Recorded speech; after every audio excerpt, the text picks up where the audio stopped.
What you feel are viable use cases that you see already emerging? We've seen, the launch plans already announced. So obviously, a launch without takers is of, no consequence, right? So what are the immediate use cases you think? We've heard cases about in the booth. You'll see agriculture, education, manufacturing, logistics, etc. But what are the things that you're excited about? What you feel are really ready and ripe for disruption? Sound check. Thank you, Chaitanya. It's great to be here on the panel with everybody. First of all, I would say that today marks the start of 5G in India in many ways. I would say let's build it first, right? So use cases will come, but we gotta build it first. There's a lot of work ahead in building out the end-to-end network capability.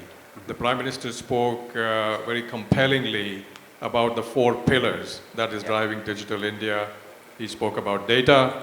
He spoke about devices, spoke about connectivity and networks, and he spoke about a digital-first mindset. So we are really at the starting point with building the network. So I would start with saying that. Absolutely. Then when it comes to the use cases, there are several, as you said. Let's look at the country that we are in India, right? We are 1.4 billion people. We are a developing nation. We have a GDP which needs to be tenfolded to $20,000 US.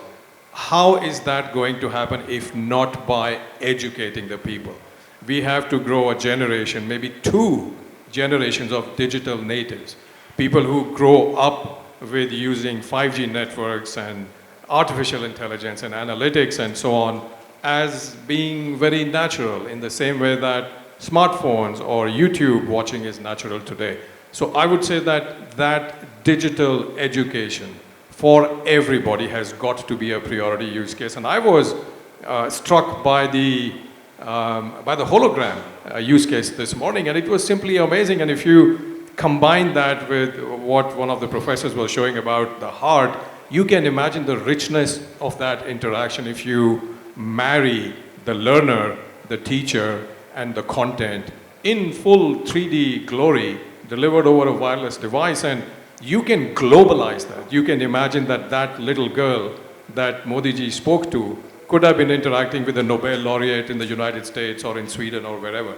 Very, very powerful. If we can enable that, we would have created a fantastic use case. We then, I think, would have to concentrate, and I think it was on Josh's slide, the top right-hand quadrant, and the PM spoke about it.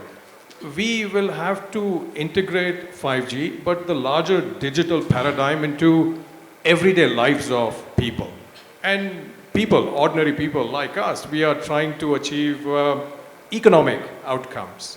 We are trying to achieve health outcomes. We are trying to achieve learning outcomes. How can we weave in 5G into that? All of that is not here yet, but we see enough examples from other countries, we'll talk about that later, to tell us that there is a very rich vein of use cases that we can bring in. But let's start with what we have in front of us right now. Get the ecosystem built, get the networks built, start with the fundamental building blocks. Let's start with education.